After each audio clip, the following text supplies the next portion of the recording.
From the studios of Farm Journal Broadcast, this is AgDay.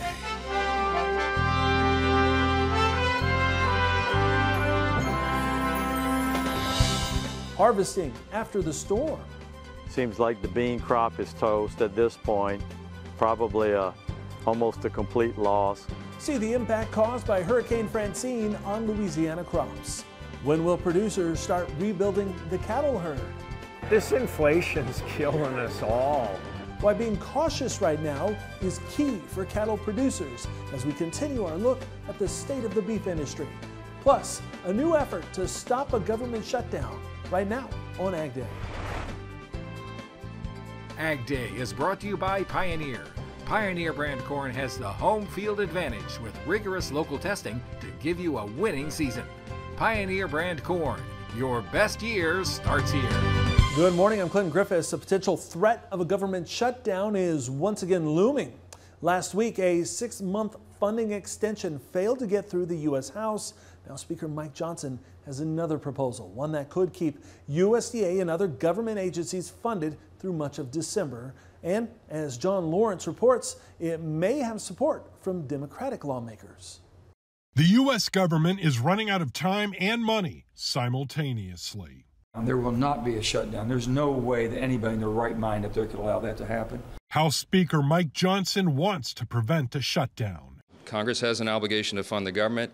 And on Sunday, he released a plan that would fund the government until December 20th. It's a limited continuing resolution, or CR, that in addition to funding the government for the next 3 months, includes more money for the Secret Service. We'll have to review it to make sure it really is a clean CR. But if it is as advertised, it is a positive step forward to solving this problem in a bipartisan way. Unlike Johnson's funding proposal that failed to get out of the House last week, this plan doesn't include the controversial SAVE Act that focuses on preventing non-citizens from voting, which is already illegal. The one thing you cannot have is a government shutdown. It would be politically beyond stupid for us to do that right before the election, because certainly we'd get the blame. House Democratic leader Hakeem Jeffries issued a statement saying, quote, Congress is now on a bipartisan path to avoid a government shutdown that would hurt everyday Americans. I'm John Lawrence reporting. The arrival of fall over the weekend ushered in cooler temperatures and some rain. Meteorologist Matt Engelbrecht lets us know if more rain is on the way.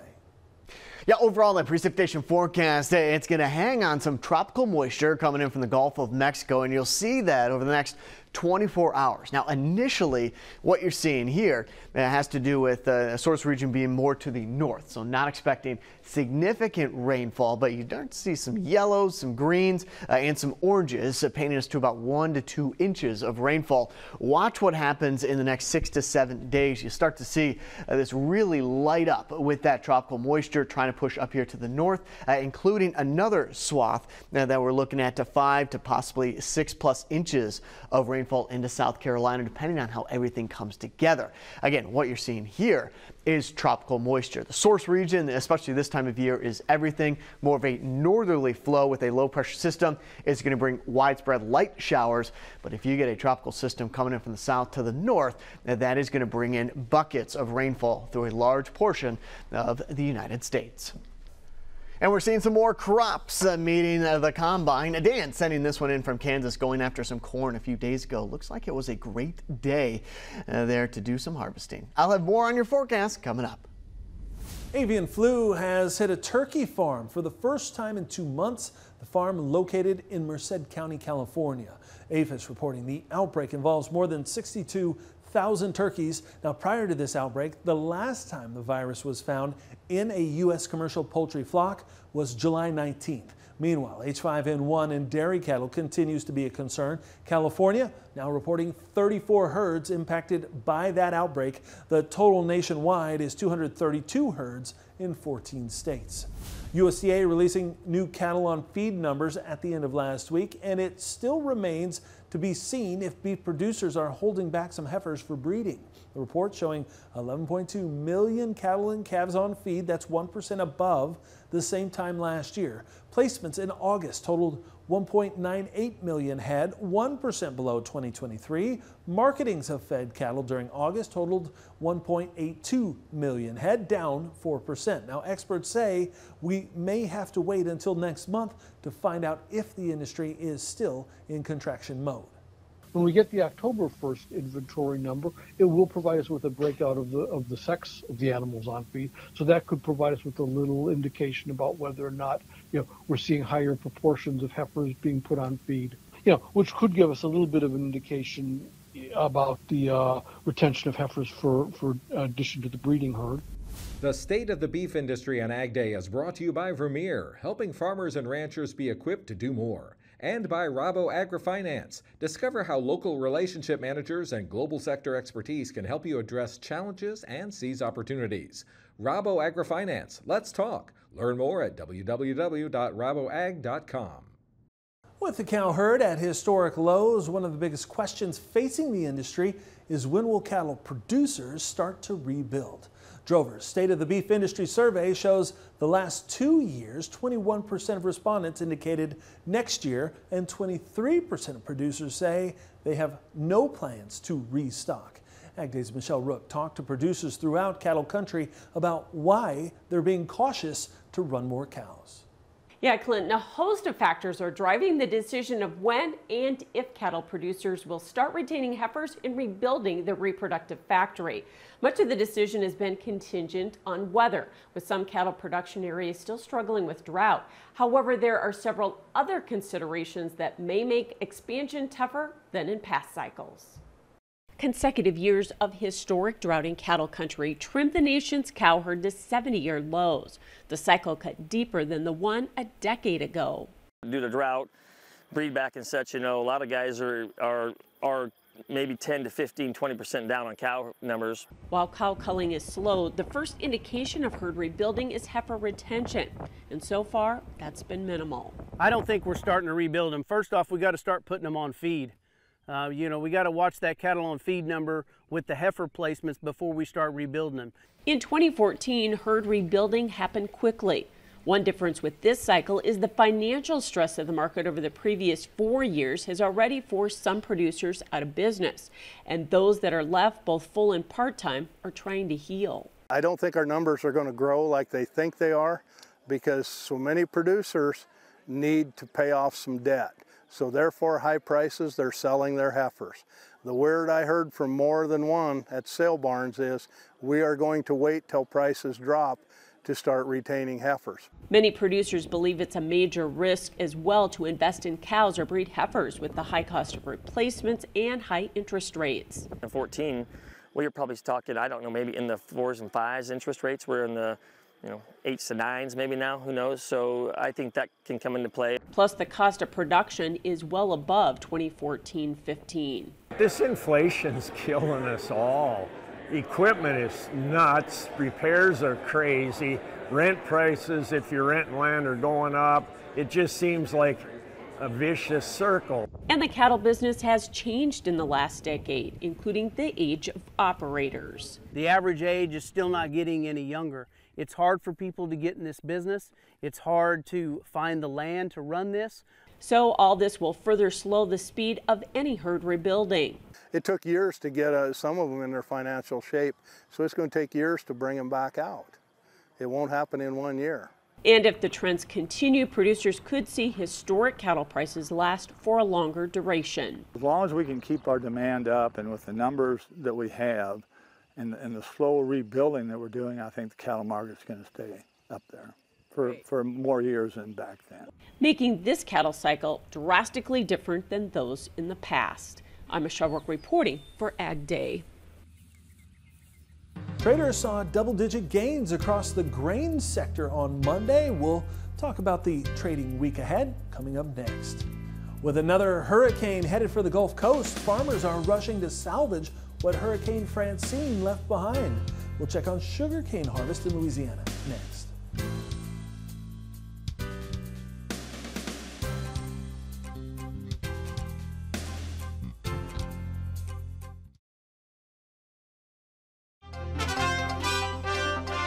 Commodity markets started off the week with a rally, especially soybeans up double digits. Can it be sustained? AgDay's Michelle Rook is back with analysis in Markets Now. An update in the grains on Monday. Allison Thompson is back with analysis. Allison, nice rally on Monday led by soybeans. What pushed soybeans? Was that just South American weather? Well, there's a lot of moving pieces here to start the week, but it was really nice to see a continuation from last week of an uptrend. It was really surprising. We actually got about a 40-cent rally in beans to start the week. Kind of unheard of, especially given that we were close to that $10 level to finish the week last week. So multiple items that we're watching. It wasn't just one thing that really pushed the market to start the week, but we are watching South America's weather. You are correct. The monsoons and the rains there do continue to get pushed back. There are chances of rain in the forecast. That is true, but it's not going to be enough to completely alleviate conditions. So it still has them watching for these bigger amounts of rain to still come through big production areas of Brazil. We also got some news from China on the overnight. That's really when the news started, was Sunday night, that got grains excited, was China actually lowering their interest rate about 10 basis points. So that injection into their economy helps their economic outlook, and we could see more to come down the road. And with that, we should see a spark in demand. So November soybeans couldn't take out the August high though. So can we keep going in beans until we do that? Yeah, it'd be really nice. That was really the top end of our range today, was, you know, getting anywhere near close to that 1040 to 1042 area, which is a couple months of highs here that we've seen. Good to see, but I'd really like to see those being taken out, especially when we're only dealing with one day of action here. We really need to see some follow through. Did corn and wheat just follow soybeans on Monday? Yeah, I think in sympathy they definitely did, but they had some news of their own to kind of go with. I mean, when you're talking about some late planting on the soybean side, usually that does entail some later plantings on corn in South America. So I think that one kind of piggybacks itself. But corn and wheat also started the week with some good demand news. Weekly export inspections exceeded trade estimates for both corn and wheat, and sizable amounts going all over. Thanks so much, Allison Thompson with the Money Farm. We'll have more AgDay coming up.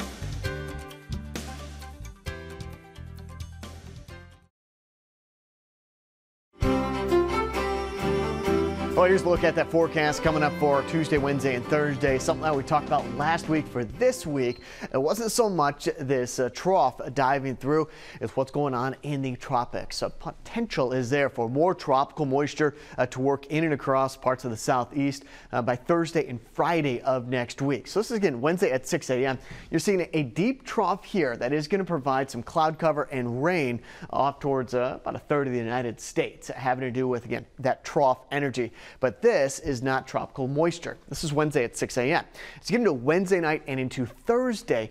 That's where we start to introduce the tropical moisture and starting to see kind of in that jet stream, the steering winds opening up once again for a tropical system to work into the southeast and then be kind of capped north to south, with a ridge to the north developing on the backside of that trough we had this past weekend, and keeping that moisture down here towards Tennessee, North Carolina, South Carolina, as well as the southeast panhandle of Florida, with, again, the potential for some strong winds, heavy downpours. A storm surge can't be ruled out either. Notice the timestamp. It's going to be late Wednesday into early Thursday, with the potential for this tropical system to move ashore as it kind of wraps itself up. We start looking at the upper levels of the atmosphere with kind of a bowling ball low pressure system. Now, if this stays stagnant, that tropical moisture is going to work over the same area for a number of days. This is Saturday at 4 p.m. and it's still in and across 2/3 of the United States. Cloud cover, rain, and very saturated conditions. So again, we're looking at the drought conditions improving. The problem is it's coming at a bit of a price, which is a lot of rainfall in a short amount of time initially, and then extended out all the way through Saturday and into Sunday. Again, a trough back up here to the north and to the northwest. What would be a kicker isn't really going to materialize, and a lot of that is going to mean the same weather over the same area for a number of days. This is Sunday at 7 p.m. and it's still a very similar situation, the same look to the map. Coming all the way back to your Tuesday, looking at the jet stream. So there's that weak trough working through the United States. A ridge of high pressure on top is going to bottle up anything in the tropics to the south. Now start off in Montana. Sunny, high around 78 degrees, low about 52. Derby, Kansas, cloudy, high of 77, low of 54. New York, Bedford, mostly cloudy, high of 69 degrees, low of 56. Some of our dairy prices are setting records. We'll explain coming up next. And later, another hurricane is headed for the Gulf Coast. We'll check in on Louisiana farmers as they hustle to overcome damage from the last storm today in the country.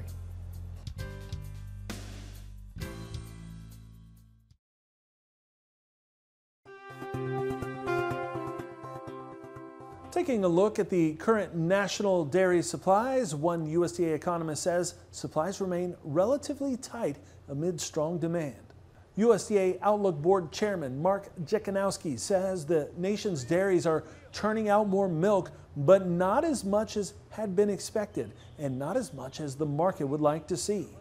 Heifer supplies are relatively tight, so cow inventories are lower than we'd probably like to see them. Milk per cow is also lower than we'd expect as well, so that's tightening up supplies.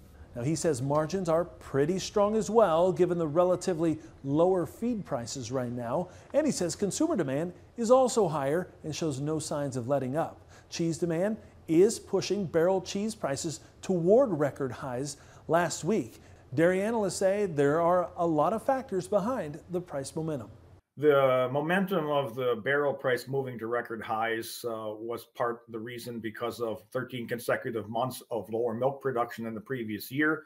That has tightened barrel supply significantly, which then caused buyers to become aggressive, and then they began leapfrogging over each other in order to obtain the supplies that they need to meet the demand. Schmal says the last time barrel cheese prices hit a record was November 2nd of 2020 when the price reached $2.53. A community is coming together after a massive fire over the weekend at one of Ohio's larger dairy farms. The fire breaking out Sunday evening at Comp Dairy Farm in Dorset. The farm in Ashtabula County is home to about 2,000 cows. Amazingly, no one was injured in the fire, and all the cows made it out safely as well. It's reported 3 to 4 barns were lost in the blaze. Community members rallying to come to the aid of the Comp Sunday night, with dozens of animal trailers lining up to move the cows somewhere where they could be fed and milked. They also donated water as well as food to the 18 fire departments that made the scene. The dairy farm has been in operation since 1885. It's not known what sparked the blaze. From fires to flooding, we're off to Louisiana, where farmers are hustling to bring in the sugarcane crop following Hurricane Francine. In the country, next.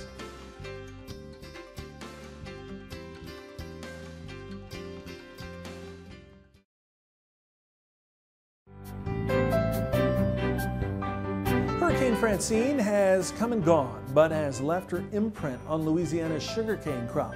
As LSU Ag Center reporter Craig Gautreaux reports, the winds and rain from the storm laid down much of the crop in the southeastern area of the cane belt.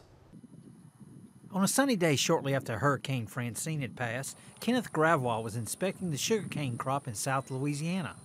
And sunshine is exactly what the crop needs. The sunshine will allow these tops to curve back up and, like I say, start reaching for the sky.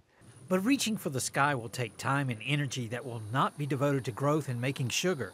Fortunately for growers, this year's crop was ahead of schedule. We have the tonnage from the previous growth.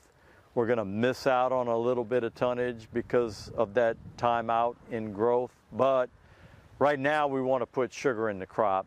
One way to increase the sugar content involves applying a ripener. Growers will not be able to do that until the crop starts to straighten itself. While 90% of the cane has been planted, areas affected by Francine will not be planted for some time. People were waiting for a bean crop to come off.